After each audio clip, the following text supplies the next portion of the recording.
A shootout. Lead went back and forth. Oilers scored in the last play of the game to beat Houston, to beat Los Angeles 38-35. A high short kick. Spinning downfield. It's taken by Tracy Jackson, and he jumps ahead to about the 26-yard line. And here we go. It didn't take long. Markers in all over.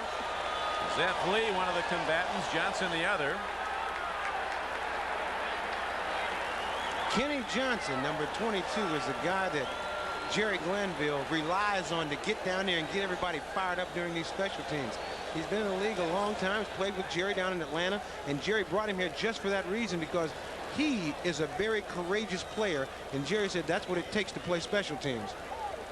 And Ahmad, these are the two most penalized teams in the NFL, as you know, so we have flags early. Kenny Johnson. Gordon McCarter, the referee, has to sort this out. Personal foul, unnecessary roughness, number 53 on the receiving team. Flagrant foul, he is disqualified from the game. Eugene Seal is out already. He's the man that recovered the fumble in the end zone to help the Oilers beat the Bengals on Monday night. This is a big loss, Don. Big loss. I mean, right at the outset of the game, Eugene Seal, one of the major players on the Houston Oilers team, and especially one of the major players on the special teams. I guess these referees are trying to set the tone right now that we are not going to stand for this, and they get rid of a player right at the start of the game. That's unlike Eugene, standout off the field, but he lost it on the opening kickoff, and they caught him with a flagrant foul, so he's out of the game. Maybe the best special teams player on the Oiler roster. After the penalty, the Oilers are set to go inside their 15-yard line. First down and 10. The handoff, and Rozier runs the ball and gets to about the 15. A short gain on the play, maybe 2 yards. As we look at the Houston Oilers on offense, an ex-Raider, Bruce Davis, is at left tackle. The guards, Munchak and Matthews, both Pro Bowl players. Steinkuhler, a not very good right tackle. Yarno in for the injured Jay Pennison at center. Warren Moon having another terrific year at quarterback. He was a Pro Bowl player last January. Rozier and Morosco come out when they go to the red gun passing offense, and the extra wideouts are Leonard Harris and Curtis Duncan, joining Jeffries and Givens. The best receiver for the Oilers is out of this game. Drew Hill with a back injury, down for 2 to 3 weeks. Moon and the Oilers setting up now in the I on 2nd down and 8. Out of the I back comes Rozier, and he gets the ball only to the 20-yard line, short of a first down, and it'll bring up 3rd down now. Rozier has not run well this year. The former Heisman Trophy winner has only 134 yards total, just 2.9 a carry. Defensively, the Raiders are big, very aggressive, long, back in good health, having a standout year at left end. Bob Golick at nose tackle is one of the best Plan B players in the league, out from the Cleveland Browns. Robinson is back today. When they go to the nickel defense, the veteran Mike Haynes will come in as an extra defensive back for Los Angeles. McDaniel and Washington at the corners. They'll be tested deep. Alonzo Highsmith, the lone setback. 3rd down and less than 3. Warren Moon on the sprint out, gets the ball away and makes the connection for a first down as he gets the ball to Ernest Givens. Givens turning back. He saw his quarterback in trouble, and here it is again, Ahmad. Very speedy receiver. He's really dangerous when he catches the ball over the middle because he runs so well. First down throw. A swing pass goes to Alan Pinkett. Raiders have him caught, but Pinkett gets away, and he's ahead across the 30-yard line. Out to the 32. Alan Pinkett, the elusive back, who's up to 192. Notre Dame's all-time leading rusher. Doesn't get the ball off, but he's very productive when he does. He's averaging almost 5 yards a carry when he runs it. The Houston Oilers come at you with so many different styles of running back. You just saw Mike Rozier, a pounding inside back. Now you see Alan Pinkett showing that he's a quick darting type of a runner, always able to get out of trouble and get the ball up the field. Small but powerful. Pinkett can bench press over 400 pounds. 2nd down comes up, 2nd down and 6 for the Oilers. Opening drive, no score. Townsend might have left early. We'll see if he was drawn off as the officials flagged the play before it initiated. 400 pounds, Don, or about the weight of your average refrigerator. That's it. 70 offense. Cooler, who was across from Townsend, moved early, so the call is against the Oilers. Their second penalty. The first was most expensive. It sets in. But in real terms. Second down and over 10 now as they go from the shotgun. Moon, a timing throw. He has a man deep, and the ball is caught inside the 45-yard line of Los Angeles.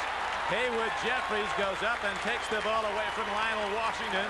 A perfectly thrown ball by Warren Moon, good for a 32-yard gain, and a Houston first down. An excellent throw by Warren Moon. This ball was right on the money. Anytime you get a guy in your face, the only way you can beat him is just take off down the field. Jeffries gets by Lionel Washington. Now the ball's up in the air. Watch Jeffries go to the ball. Right smack dab on the numbers there.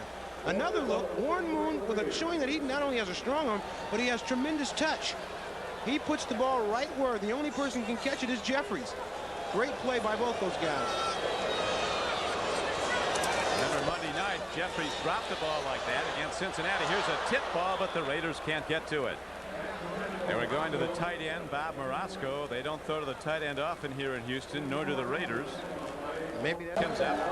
Oilers on the opening drive of this game have the ball positioned at the 44-yard line of Los Angeles. It's second down and 10.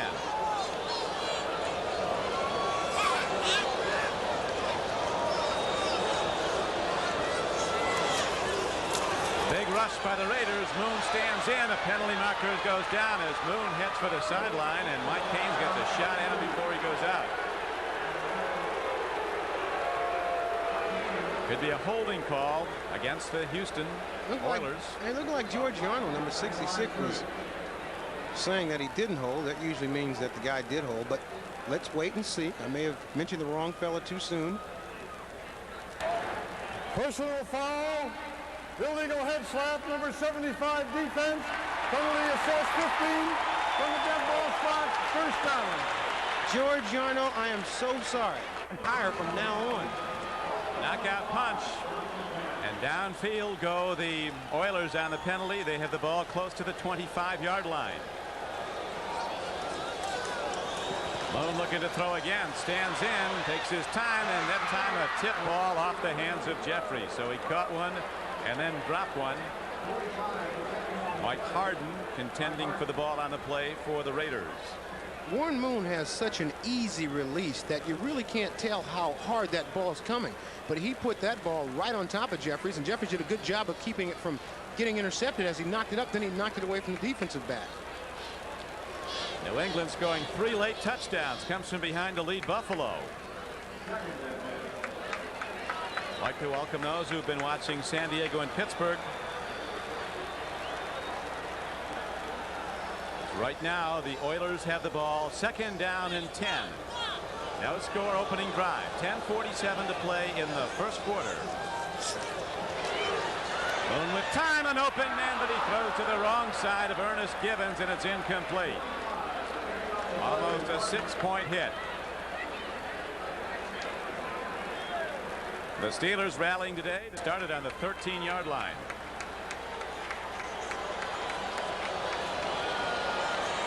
Warren Moon, his last throw, 6 inches away from a touchdown, just to the wrong side. Another timing to the end zone, and it's caught by Curtis Duncan. Harry McDaniel was defending, but there are markers down on the field. And we got an offsides on the Raiders. Therefore, I think we got 93 defense, penalty decline, touchdown, good. Get off the field. Later was offside. The play goes, and it's a touchdown. Warren Moon to Curtis Duncan, and the Oilers are on the board 6-0. Greg Townsend, one of the premier pass rushers in the league. Just get yourself from the defensive back. Well, it worked. It went for 6. Curtis Duncan with his 3rd touchdown reception of the year. Extra point is drilled up and good by Tony Zendejas. And the Oilers on the opening drive of the game take it down the field on an extended drive with the touchdown throw. Warren Moon to Curtis Duncan for 25 yards, and Houston has a 7-0 lead on the Raiders. Averaging almost 7 yards a run is Bo, as the kickoff by Zendejas is hit hard downfield. Stephon Adams at the 2-yard line. He's up to the 20, and the special teamers come in and sweep him under. And markers go down all over the field again. Kenny Johnson is a great special teams player. When I came in the league, he was a defensive back for the Atlanta Falcons. He was about 150 pounds. Now he's up to 195 pounds. And I mean, he shows tremendous. He goes in motion on the kickoff. Holding, number 88 receiving team during the return. 10-yard penalty, 1st and 10. He starts on one side of the field, takes a running start in motion, and then flies down the field. Holding on number 88, Ethan Horton, used to be a running back with the Kansas City Chiefs, and now Al Davis making him a project. They're trying to turn him into a tight end. Well, I work with Todd Christensen. Ethan Horton was a highly regarded running back out of North Carolina. He was one of the top draft choices in the league. 15th player picked overall in the first round by the Chiefs in '85. And he's gone to tight end with the Raiders, who got him as a free agent.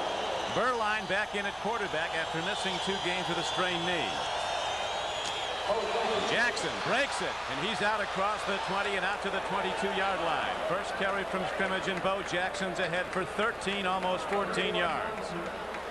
Bo Jackson is in the hole and on you so fast that you can't hardly react.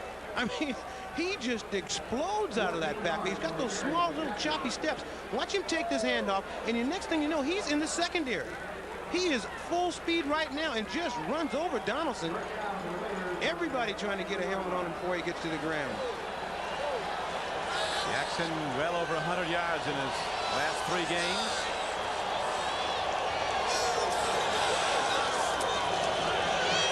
Burline gets time and swings it out to Bo, and Jackson puts one move on, but he can't make the man miss, and he's ahead for only a gain of 2 yards as Robert Lyles, the left side linebacker, number 93, held his position and knocked down Bo.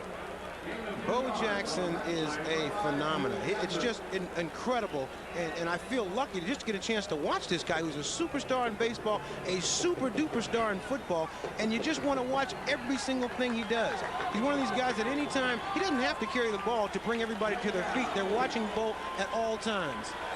It's interesting in that he ran out in the field to warm up, and the conversation in the stands stopped. Everybody stopped to look at Bo. Burline with a screen pass gets it to Bo Jackson, and again the Oiler defenders sweep on up and make the play. On a 2nd down and 8 play, they knock down Bo short of the first down. John Grimsley and Robert Lyles, 2 linebackers, were on the stop. Talking to Al Davis the other day,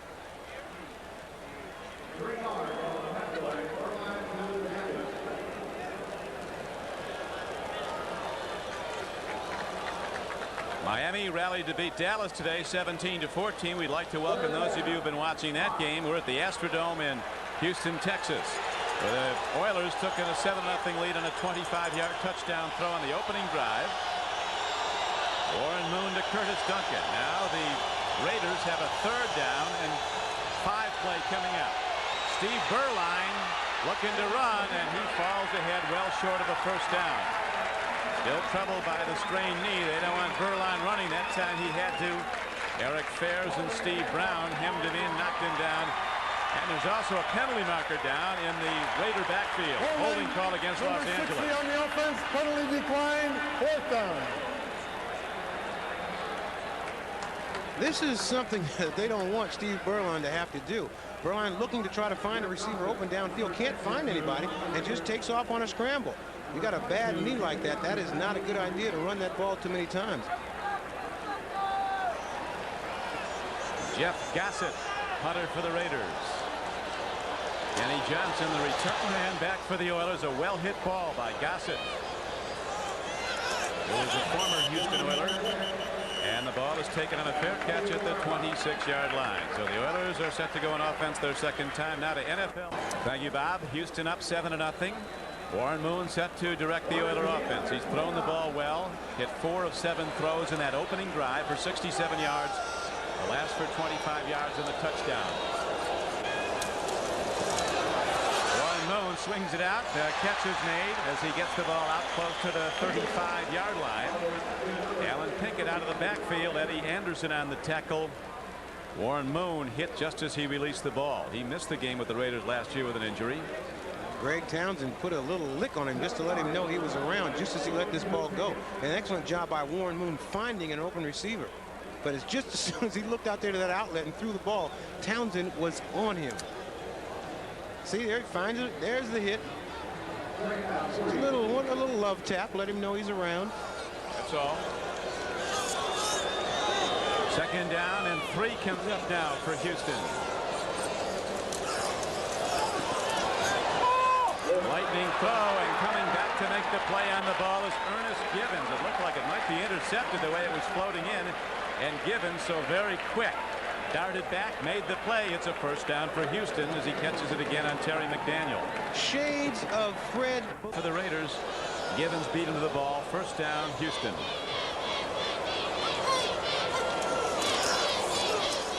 Alonzo Highsmith.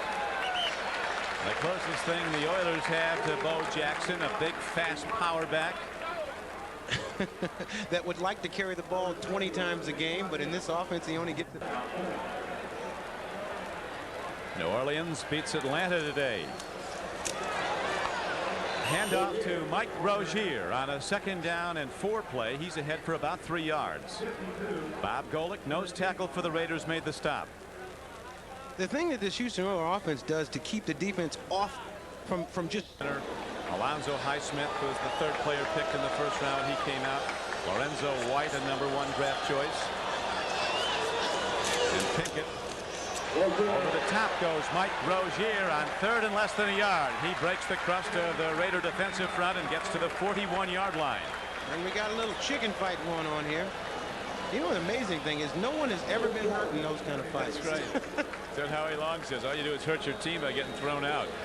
A nice little move here by Rozier, who can't find the hole to the left, breaks it back over to the right a little bit, keeps his feet, and drives it through for the first down. But it looks good, though, in those fights when you jump up and act like you're ready to fight somebody. Houston. You punch a helmet or a face mask, your hand finishes a bad second. That's the stupid move. First down and 10 now for the Oilers. Right to the shotgun. Warren Moon getting time and makes another connection. This time it's to Haywood Jeffries, the #1 draft pick 2 years ago out of North Carolina State. Raiders start the day the Oilers start the day 1 game behind Cleveland in the AFC Central. Raiders have virtually no chance of catching Denver. 3 back with 6 to play, but they can make it as a wild card. As Mike Rozier turns the corner and takes a hard hit from Eddie Anderson, the free safety for Los Angeles, #33. I've always thought on an offensive team, your toughest guy's got to be your running back. I mean, he's got to be your tough, bully, butch kind of guy, and that's what Mike Rozier is. He is. Rozier was a 1,000-yard rusher a year ago, has been not very productive so far this year. 3rd down, 3rd and 2. Oilers have converted their previous 3 first-down tries on 3rd down, and they do it a 4th time. So they're really powering the ball at Los Angeles. Penalty marker down. Ball start. Offensive right guard. 5-yard penalty, still 3rd down. Rozier has not played a lot. They like that Raider mystique. They wear the mantle of the bad guys the last couple of years. They got a lot of winning to catch up with that Raider mystique. 3rd and 7 now for Houston on the run. A beautiful strike thrown downfield. Leonard Harris adjusting to the ball in flight as Warren Moon throws an 18-yard strike on the run. It's another first down for Houston. Warren Moon telling Leonard Harris he's doing a great job, but she wants him to come back to him at the end of this route instead of fading away. He makes it a little bit tougher than it actually is. And right at the end of the play, Warren Moon went up to him and told him to bring that route back to me. Warren offense. He really is moving the ball around. Leonard Harris said he was in the doghouse, fumbled a punt at New England, but he got out of the doghouse Monday night, made a terrific touchdown reception to help beat the Bengals. Handoff, and they go to Alonzo Highsmith on a first down carry. He is to about the 18-yard line. Gain of maybe 2 yards on the play. Linebacker Lyndon King, #52, made the stop for Los Angeles. Football games. This is the best way to stop Bo, though, Ahmad. And keep him off the field. The Raiders have had the ball virtually not at all. 3 downs and out, their 1 possession. This is the 10th play of this drive for Houston. Moon in trouble, but he has good speed of foot running away from it. He gets it away, and it is, whoa, it might be an interception by Harden. It is. A terrific play by Mike Harden of the Raiders, who fielded the ball just off the turf. Texas-style Raider fans took a while to paint those dudes up. That was awful close, though, Don. It looked like that ball almost could have been trapped. Now, a lot of people think Warren Moon can't move. Warren Moon can't move. Easier to say. All right, there you go. He gets by one pursuer and takes off running. Now he's trying to throw the ball downfield. Can't find anybody. And double pumps just to try to get the ball away, not to take the sack. And we'll see the end of the interception right here. Mike Harden. That's awful close. That is awful close. So it is Raider ball on Mike Harden's interception. Raiders go on offense when we come back. Play stands. It's Raiders ball. Oilers looking like they're ready to put a knockout punch in this game on early if they took it in again. They lead 7-0. But Los Angeles now has the ball. 1st and 10 for the Raiders at their 17. Mo Jackson hemmed in again as he has both arms on the ball, and now bringing up 2nd down and 8. We go back to NFL. How much Marty Schottenheimer wants that one. Here is a throw downfield by Berline, and he makes the connection for a 1st down outside the 35-yard line. Mervin Fernandez, leading receiver this year for the Raiders, makes his 31st catch, averaging almost 20 yards a reception. Mervin Fernandez, this is a great catch. Berline having a lot of confidence in his wide receivers. An 18-yard throw. He puts it up a little high. Fernandez doesn't hesitate to go up, snatch the ball out of the air, and get to the ground. Great catch by Mervin Fernandez, who's really coming into his own. They thought this guy was going to be a savior when he came from Canada. They give him a little bit of time, and he's finally coming around to be a great receiver. When he gets it and runs, he hits you. You don't just hit him. A very physical player. Pitch back to Bo Jackson. That's his favorite play, and Bo takes people with him ahead for a 1st down. A 1st and 10 play, good for 13 yards for Jackson. And a remarkable athlete. 235 pounds. You get this contrast. 235, and he runs the 40 in 4.2. Bo Jackson takes the pitch out and wastes no time to go upfield. He goes upfield right away. These linemen, they love to block for Bo because he doesn't take any time in going forward. Here's another look. Bo taking the ball off the right side and then just bursts through the line of scrimmage. And the next thing you know, he is on top of the defense. 3 rushes for 30 yards. Steve Smith, one of the best blocking backs, was leading the way, number 35 for the Raiders. Back to Bo, weaving his way, and Jackson takes a hard hit, gets to the 45-yard line. 1st down carry was good for 4.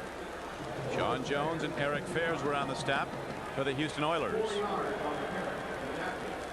The offensive line for the Raiders, Wisniewski, a rookie guard from Penn State. They think is Pro Bowl quality as a 1st-year player. He's been terrific.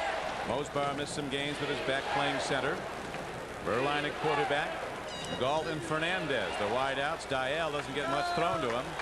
He'll come out for extra wide receivers. Tim Ware and Mike Alexander will come in as part of the 4 wide receiver set of the Raiders. 2nd down and 6. Raiders with the ball. Houston with a 7-0 1st quarter lead. Berline has Dial open, but he can't get to the ball at the 25-yard line. Very close to a big hit for the Raiders, but it goes incomplete, and that'll do it for the 1st quarter of play. So the Oilers, moving 87 yards in 10 plays on their opening drive, took a 7-0 lead, and that's how it stands at the end of 1 quarter of play. Back to the Astrodome after with AHMAD RASHAD. This is Don CRIQUI back at the rejuvenated Astrodome. They put a lot of new seats in, 15,000, getting the attendance up over 60. Coach Jerry Glanville, who says his team lives on the edge, when asked if they're a dirty ball club. Right now digging in to try and stop the Raiders.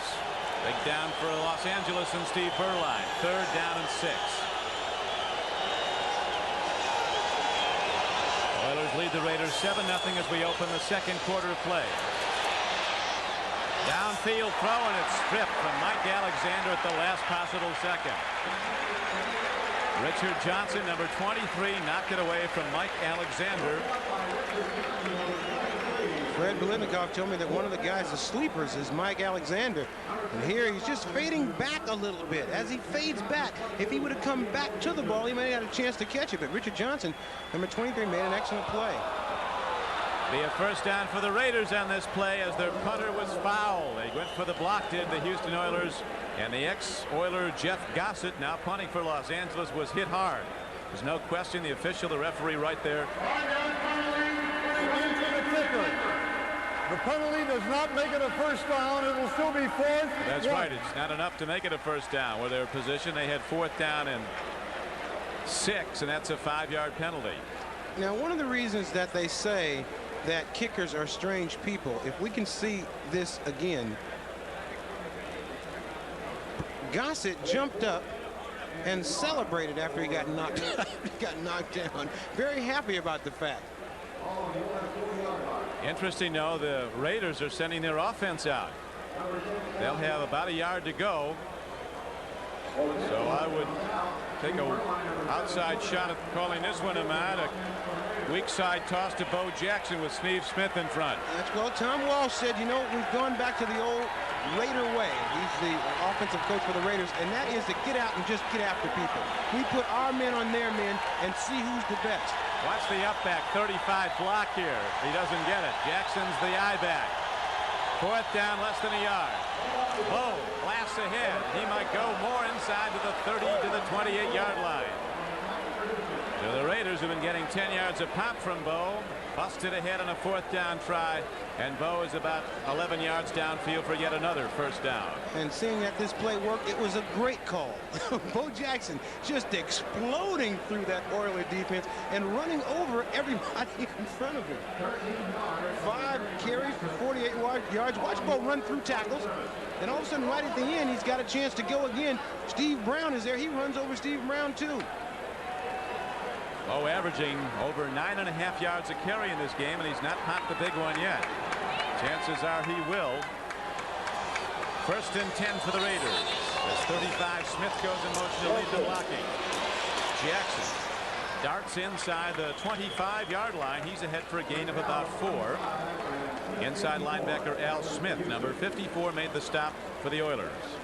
Bo Jackson is a pleasure. You see him give old Doug Smith a hand to the back. They played together at Auburn. And Bo is just a pleasure to block for if you talk to any of the offensive linemen, because all they have to do is get on the block. They don't have to knock anybody down because Bo gets there so fast.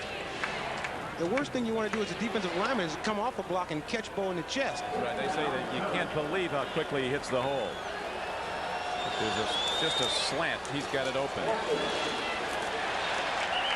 That time, the Oiler linebackers shoot the gaps to play the run and knock him down at about the 22-yard line. Smith was the first man through again. You know, having talked to Al Davis the other day, and he's just a wonderful guy to talk to. Knows all about every football player that's ever played. And we were talking about the Bo Jackson thing, and when all the press came out and everybody talking about he could not play, he can't possibly play 2 sports. The sportsman in Al Davis came out and he said, I want to be the guy to give him a chance. And he is as much of a fan as anybody that I have ever been around in terms of giving this guy a chance to be great, as opposed to everybody else saying, oh, he can't do it. What manner of man is Bo Jackson, and what he's achieved is just extraordinary. He led the major leagues this year with 1 RBI for every 4.9 at bats, was the MVP of the All-Star game. As like Mike Haynes says, I'll bet he'd be the MVP of the Pro Bowl. Verline stops and throws, and Dial heads in for the Raiders. So Los Angeles comes right back. A beautiful thrown ball by Steve Berline to tight end Dial, and it's good for a 22-yard touchdown.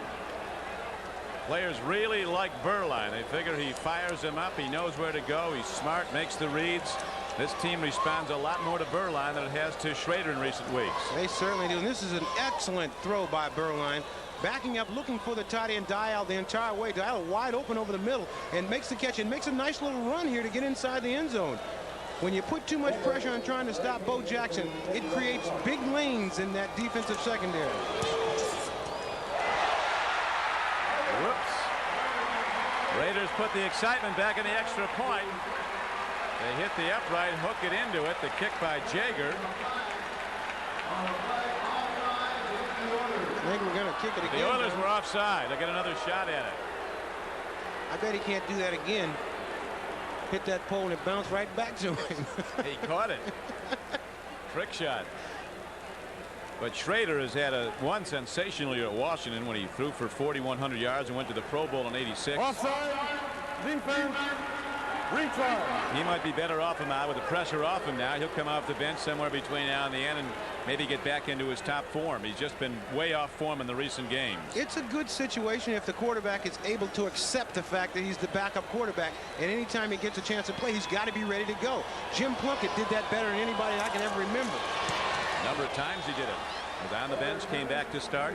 Well, what about so they give Jaeger a second chance on the penalty against the Oilers, and that is good for a tie ball game. It is a 7-7 game, 12:21 to play in the first half. On from high atop the Astrodome, Al Davis has to be well pleased with the work of Steve Berline, the young quarterback who just made the hit to Mike Dial for the touchdown, tied the game. It's interesting about Bo Jackson. Art Shell says he hits home runs for us too, and they think he's going to hit one today. They think he's going to go the distance every game, I think, Ahmad. I just have not seen anybody that has this effect on everybody that he plays with. You talk to baseball players and they are in awe of Bo Jackson. You talk to football players, they are in awe of Bo Jackson, and I think the entire country in terms of sports is in awe of Bo Jackson. That was Mike Dial's first touchdown. To the adjustment. He said, what adjustment? I said, I mean, from baseball to football. He said, what adjustment? Yeah, he had what? He had a week and a half off. He said, everybody said, how can you do it? He said, I don't know what to do with my free time now. So we got football. Number 88 receiving team during the return. Berhalter. After this was penalty from the dead ball For the spot. penalty. You know that anybody can break a bat over his helmet has to be strong. That's the first thing we know. He did that about 4 times last season.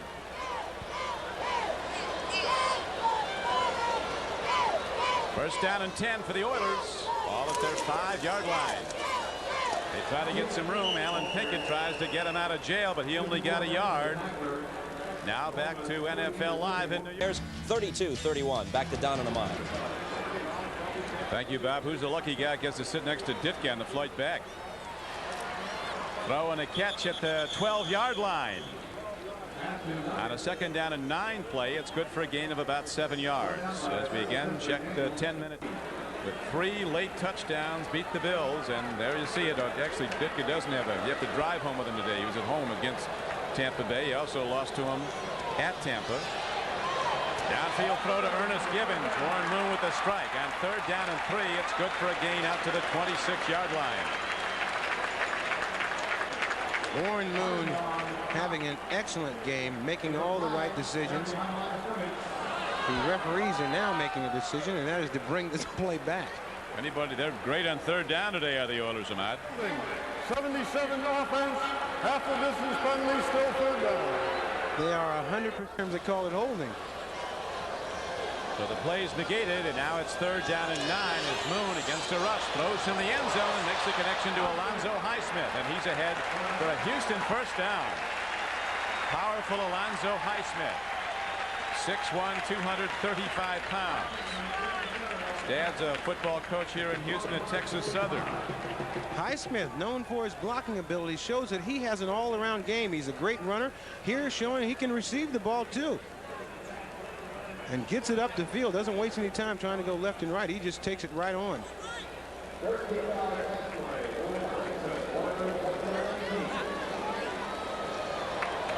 Oilers with a little more room to work now. Starting at their 5, they go back to the run.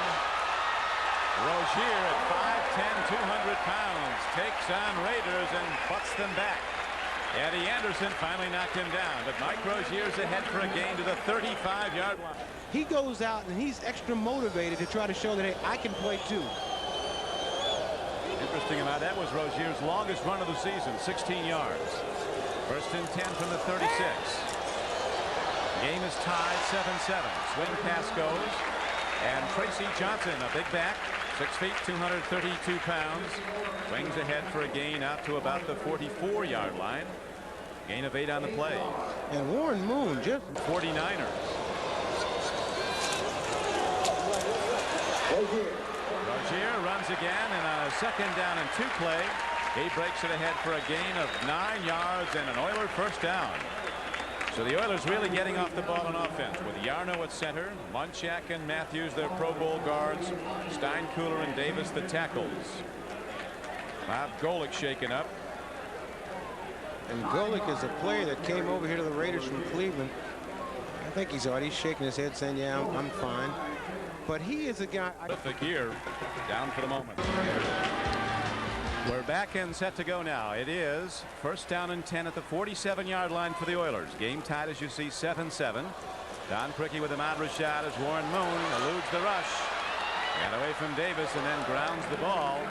They rule it's a legal forward try. There was a receiver near the ball, Haywood Jeffries.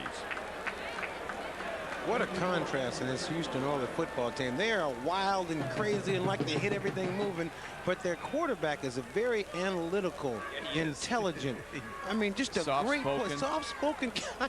He's so different from the head coach and the rest of the team, but boy, he is excellent. Bob Golick, one of the guys that went, ooh, we're afraid of that house of pain, was just escorted off the field under the assistant of the trainer and the doctor.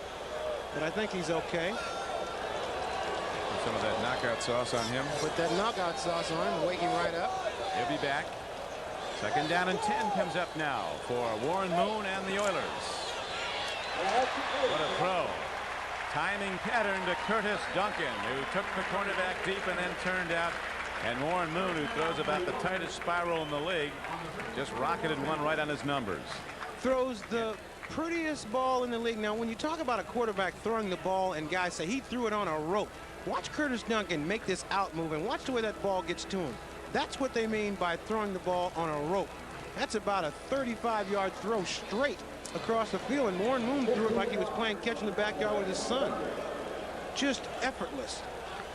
That was about 35 yards in the air, 15 yards downfield for a first down.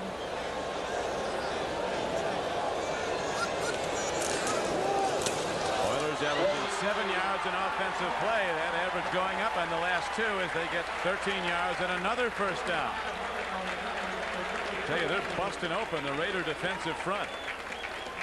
And you can credit a little bit of this to Bo Jackson. I'm telling you, when Bo shows up, everybody plays better, including the other team. Highsmith also getting a chance to run through that secondary, and that's what they like. Once you get past those linebackers, they're not afraid to run over one of them defensive backs. They actually look them up. Let me find the defensive back to run over. George Yarno, the center, with a good block on Piquel, who's in at nose tackle for the Raiders in the absence of Golick, who was shaken up. Rozier trying to cut back, and he is struck and knocked down at about the 17-yard line. A first down carry good for about 4. Jerry Robinson, back after missing some games with a concussion, made the stop. And Jerry Robinson is just wavering now. Some of the things on NFL Live today, the sports headlines. Commissioner Tagliabue talked about NFL drug policy. And was that real or was that a cutout? It was a cutout. Downfield throw, and there's going to be a marker down. Lionel Washington interfered with the receiver, Ernest Gibbons. Lionel protests too much. He was guilty. It's quite apparent when we look at it back.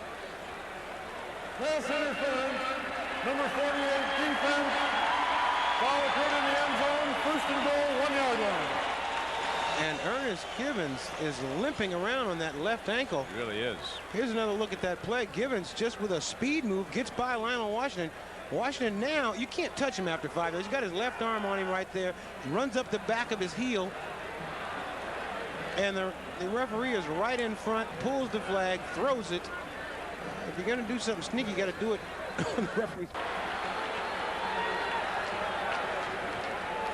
Now we go to live action. Penalty call against Washington.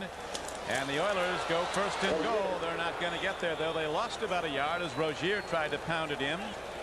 Coach Glanville getting set to call another play. He calls the offenses and defenses. And ex-defensive coordinator himself. Getting over his snake bite. He told us a frightening story. He was walking around a pair of shower clogs looking at somebody's new house and standing in tall grass. Thought a board flipped over and got him with 2 nails. He said 30 seconds later his foot didn't look like a foot. So swollen. Water moccasin got him. So the good news is the snake died. Again, they try it. This time they, whoa, is that good for a touch? He's out of the end zone.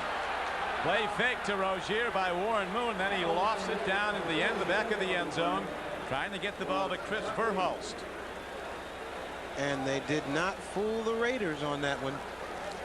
So third down and goal around just as he got his hands on it.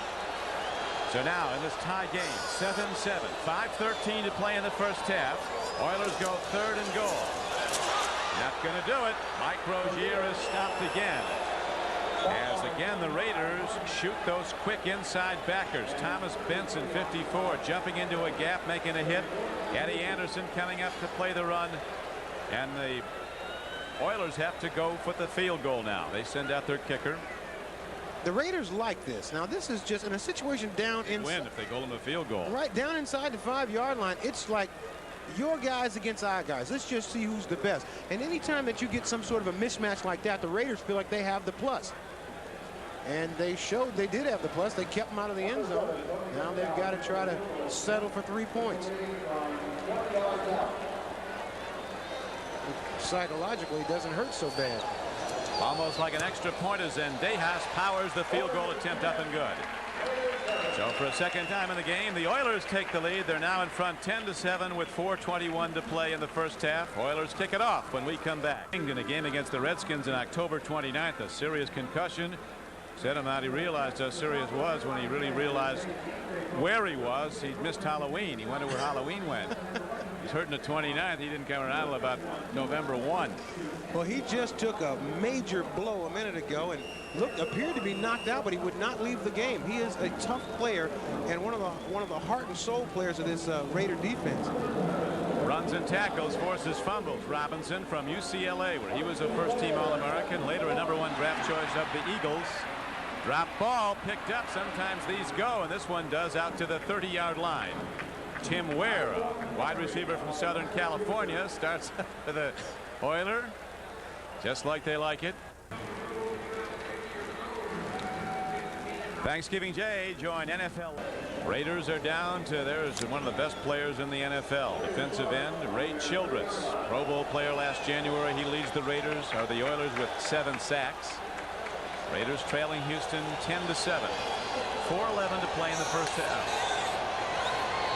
Berline making the start at quarterback, goes to Bo. Jackson's knocked down by John Grimsley, 59, inside linebacker. John Grimsley, just an intense linebacker that goes 100% every single play. Talked to Floyd Reese, his coach. I talked to Floyd Reese's coach. He said he's just like Scott Studwell, a player that I played with in Minnesota, that just is tough as nails. Here, Childress keeps him on the line, and all of a sudden Grimsley comes in, gives Grimsley the ability to just make a straight shot at Bo Jackson.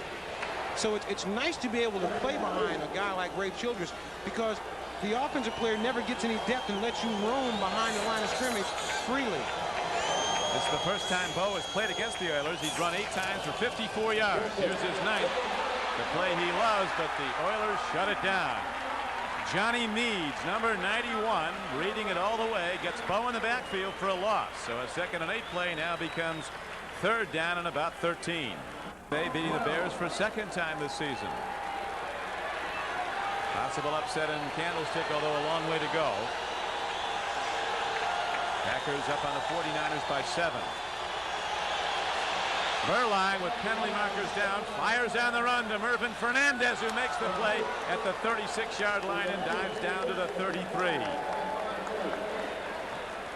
Oilers say the call will go against Houston, and it does. It's offside in the Raiders. I think the right tackle moved just a little. Bruce Wilkerson looked like he moved a little bit before the snap. Illegal motion, number 68, offense. 5 yards, repeat, 3rd down. He called it on 68, Bruce Wilkerson. Bruce, where you see him just rocking back on his heels just before the ball snapped, and the referee right on top of that throws the flag, nullifying a pretty good play by Mervin Fernandez. 40-yard catch. Nice throw also by Berline.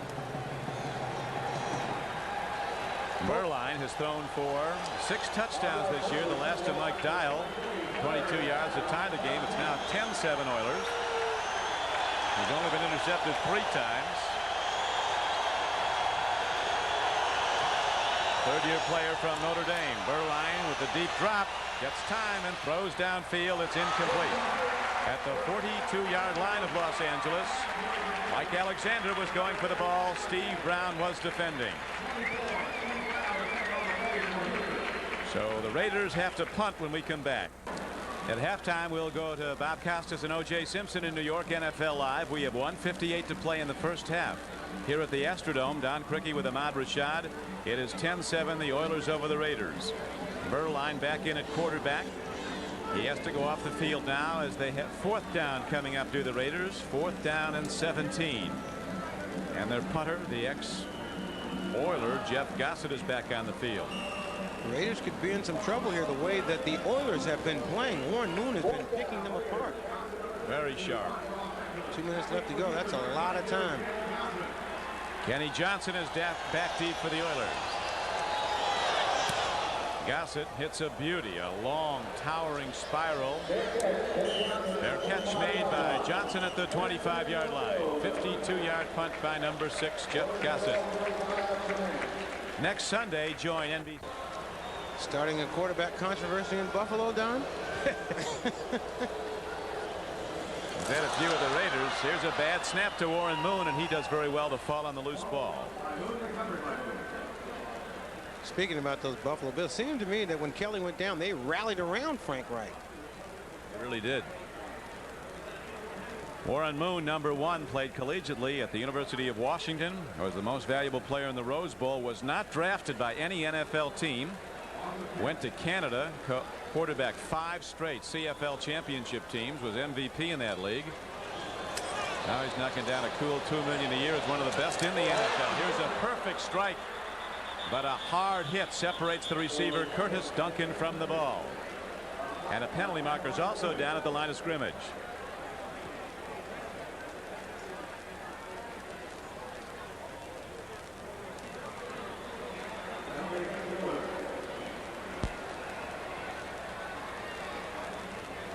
This is the Illegal motion, number 77, offense. Penalty declined, 3rd down. Just moving a little bit too soon, but this is a ball. You know you're going to get hit on this ball, so you might as well catch this ball because you're going to get hit if you don't catch it anyway. So you just take that lick for nothing. That's one of those things. Every receiver in the National Football League, there comes a time that you're going to get hit regardless, so you might as well catch it.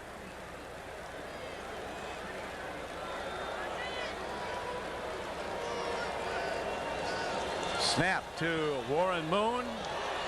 Alan Pinkett, who is caught from behind and thrown down by Scott Davis. 6'7", 275.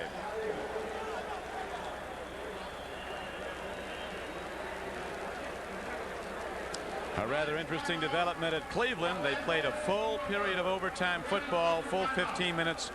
Nobody scored. So as they say, a tie is like kissing your sister, but that's better than kissing your brother. They both come away with a half game won and a half game lost. Kansas City 10, Cleveland 10. That was a perfectly set up screenplay. One man killed it. Number 70, Scott Davis. Tough. Oilers open the scoring on a 10-play drive. Warren Moon to Curtis Duncan. Touchdown from 25 yards out. It was 7-0. Berline came back and hit Dial on a 22-yarder for a Raiders score. And a field goal by Zendejas makes it the way it is now, a 10-7 game. Long punt downfield. Stephon Adams running it back. And he's to the 41-yard line where Los Angeles goes on offense. 1st and 10 with 65 ticks left in the 2nd quarter. I guess they're still not sure when Marcus can come back with that knee problem. He said he'd be available next week. Next week he's going to be in uniform, huh? He didn't know if he'd be in uniform, but he's eligible to come off next week. Berline on 1st down from the shotgun, stands in, throws a hard ball over the middle of the field, trying to hit Vance Mueller, who can't get to the ball. It'll be 2nd down and 10. Bubba McDonald. Come out of there at least with my life.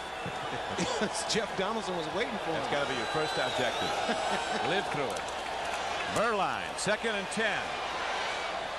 Whoa, a free tip and an interception. The ball is picked up by Tracy Eaton. He's on the run, lateraling.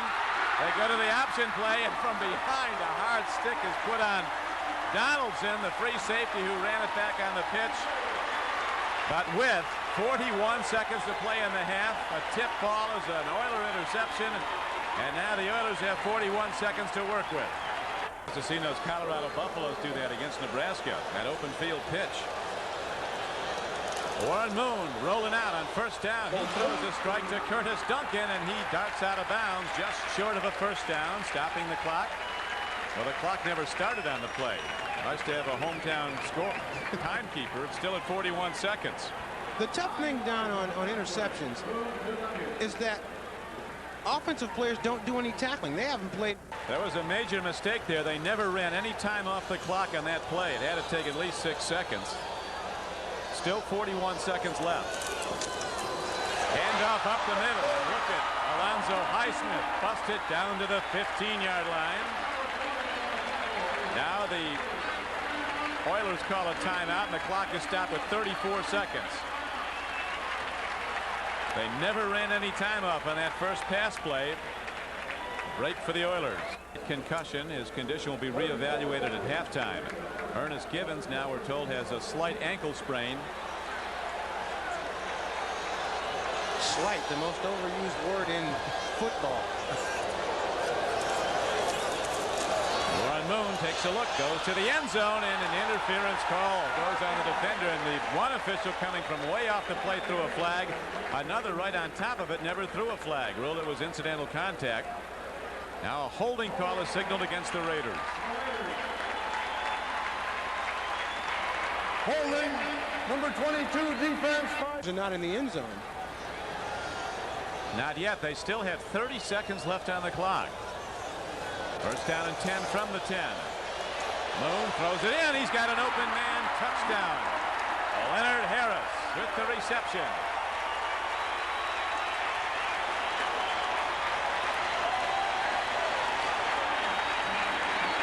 And talking to Warren Moon yesterday, that's the man he talked about, Leonard Harris.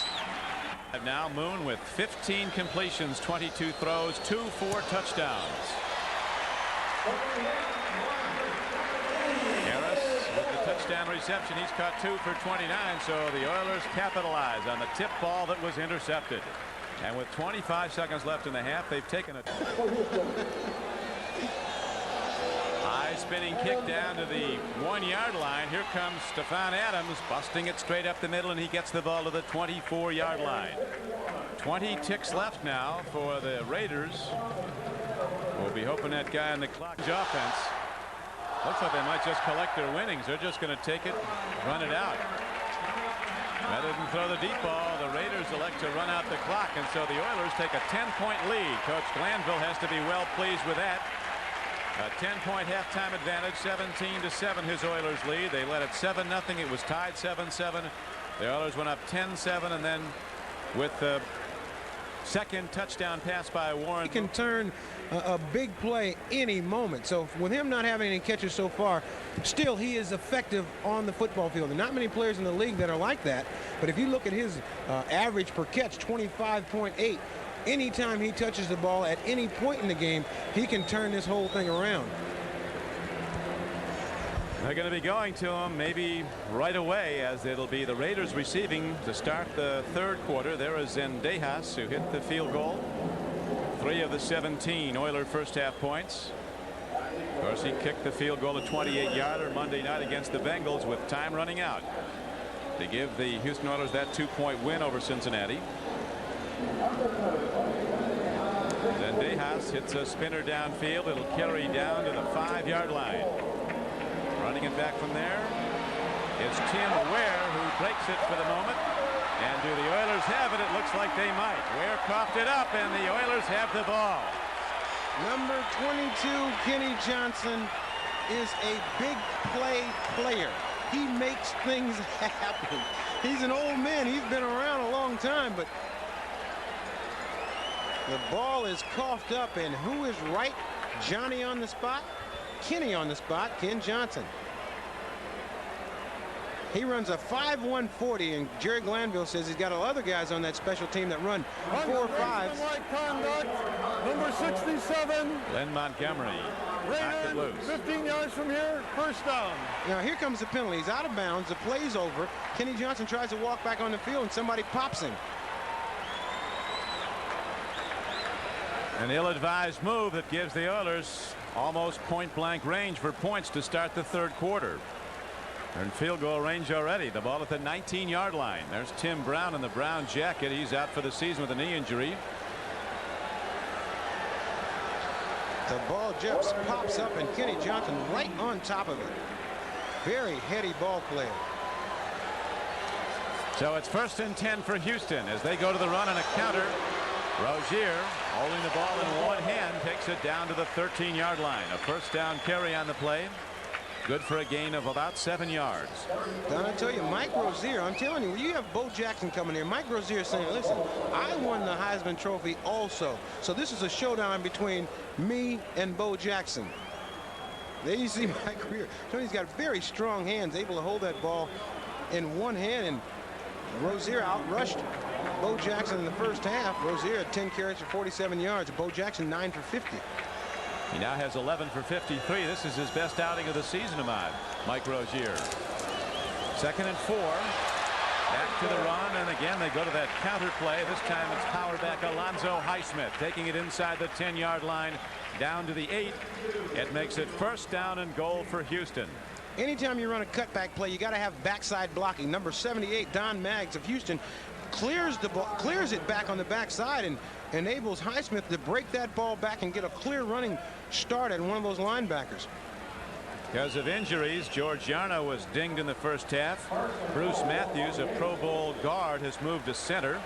Don Maggs, 78, is in at right guard for the Oilers. Davis and Munchak on the left side. Steinkuhler the right tackle. And Matthews has played all 5 positions on the line. On 1st and goal, Rozier finds nothing and loses 2 yards back to the 11-yard line. Howie Long caught him and threw him down. Howie Long playing for the first time in a couple of years without any injuries, and they say he is an excellent player. He's back to where he was a couple of years ago. Bob Golick, a concussion in the first half, has not returned. I talked to Howie yesterday, and Howie said, you know, it's just so much more fun to get back to the old Raider way. Just line up, and we will see who's the best. I mean, they're very loose. The Raiders are not as stiff as they were under Shanahan. Now they're just out realizing that winning football is what it takes. Well, they're finding out they're not the best lining up, because the Oilers with a dominance in yardage and points in the first half. 250 yards on offense to 96 for the Raiders. And a 17-7 lead, which could soon be expanded on as the Oilers are down close again. Tables to Toke Loco and Tone Loke. Yeah, tuned in I am, right? Stuck playing in the house all day. I don't know who he is. Curtis Duncan gets a ball over the middle down to the 3-yard line. Toke Loco. Another look. Warren Moon looking to find somebody open over the middle. Just fires the ball in there. Excellent pass by Warren Moon. Very good catch. Curtis Duncan. You have kids, Don. You should know the name of these new dance groups. It's Tone Loke. That's it. I know his music, though. Get a wild thing. Zendejas with a 20-yard field goal attempt is up and good. But a penalty marker's down. 12 men on defense. Penalty declined. Point good. Field goal good. Well, it makes sense. It's a lot easier to block one when you got 12 guys on the defense. 13 or 14 guys might help. Can bother you. High kick hit downfield to Stephon Adams at the 2-yard line. He'll run it back from there for the Raiders. Picking his way. There was no hole, and he didn't get much. He's to the 17-yard line. Here comes Mojo, the ace T picker-upper. Now you got to watch Mojo as he finishes. Here he goes. Mojo making that wide turn. Mojo He used to be a lot faster. now. Yeah, he used to be a lot faster. All right, my man. Mojo with a T-spike.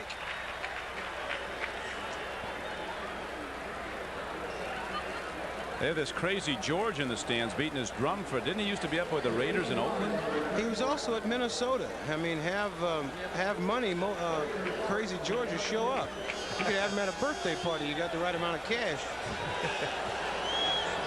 Berline needs to start hitting the throws as his team is down by 13 early in the third quarter. Play fake gives him time. Lets her go long, and Fernandez takes it for a first down out to the 32-yard line. When I was talking about Willie Gault earlier, Willie Gault makes this play possible. He lines up on the left side of the field and just takes off deep, clearing the entire side of the left side of the field. And then here comes Fernandez coming across. Berline with a great throw here, but it was Willie Gault who cleared that other side. That's what a guy with a lot of speed can do. Here's Willie Gault. He takes Patrick Allen with him, clears out that side, and Fernandez comes right across. You got that good speed. You always got to be aware of him. Just like they planned it, he clears it out, and Fernandez makes the catch. It's Gault in motion. Berline with time again, but running out of it. Throws on the run, and the ball is caught at the 40-yard line. Willie Gault makes the catch. Good for a gain of about 7.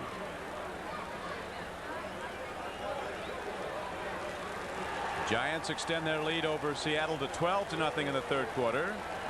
Packers and 49ers tied in the third quarter at Candlestick. Rams blowing out the Phoenix Cardinals. Rams back in form. They had their little dip in the middle of the season, but if you're going to have one, you want to have it then. Between now and the end of the season is where the real playoff teams start to rise. Berline and his offense set with a 2nd down and 2.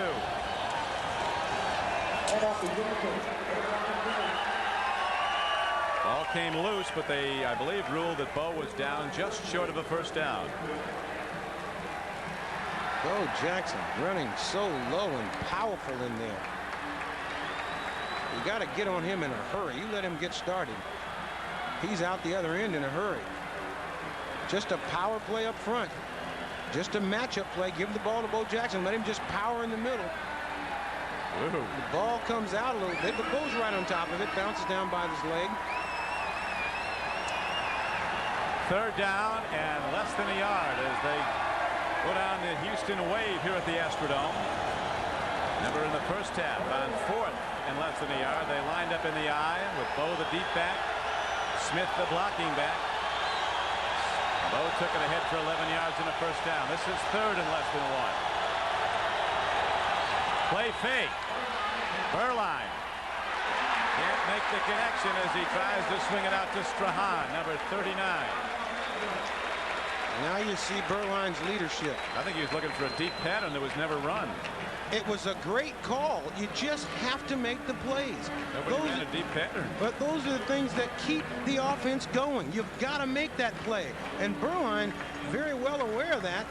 And boy, he leads by example. You just can't drop that ball. Everything is set up for you. Everybody's fooled by the play pass into the middle. You're wide open, and you drop the ball. Raiders are going to go for it. 9:29 to play in the third quarter. 4th down, half a yard. Jackson, the I-back, gets the ball, and Bo is ahead for a Los Angeles first down. That is Raider football. If they're going to challenge you. They're behind in this game. They got a half a yard to go. I mean, to concede that and punt is almost to concede that we can't do anything. Once again, they line up. Boy, they got it looked like there's no air between those players as they line up in there, but Bo Jackson finds a crack and pounds it through for the first down. That'll do a lot for the confidence of this offensive team. You pointed out about Gault is so true, Ahmad. They've been doubling him all game. He has cleared open spaces, has only 1 8-yard reception.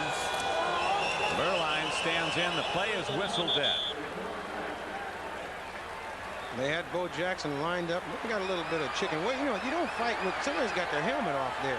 Wisniewski, the rookie. Well, put your helmet on. He's saying he hit me first.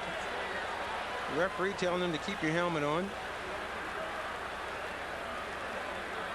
Second-round draft choice. Now Gordon McCarter says. False start, right guard offense, 5 yards.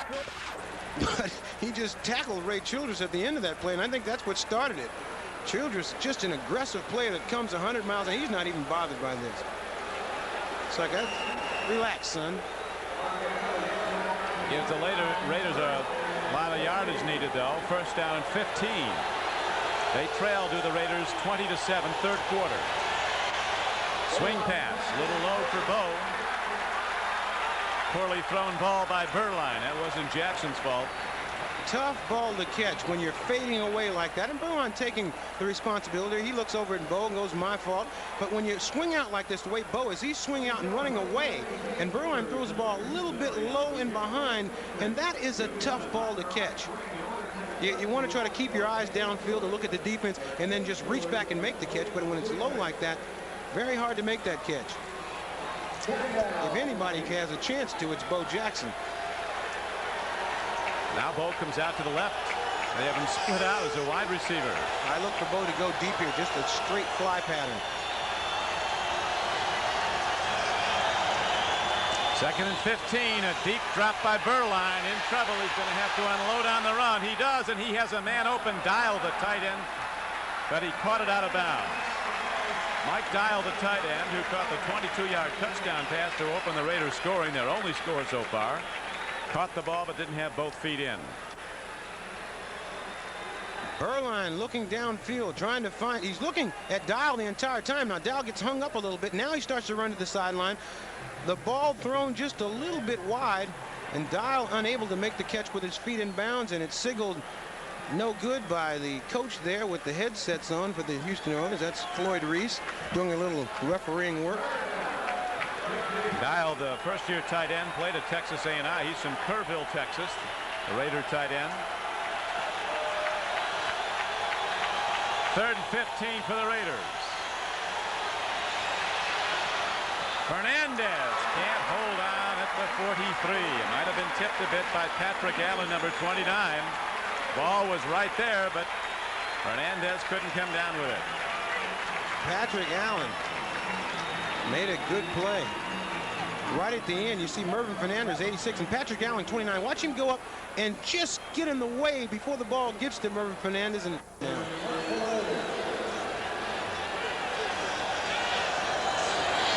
Gossett punts it downfield, a low punt that forces a fair catch, and then Johnson lets it roll, and the Raiders down it at the 33-yard line.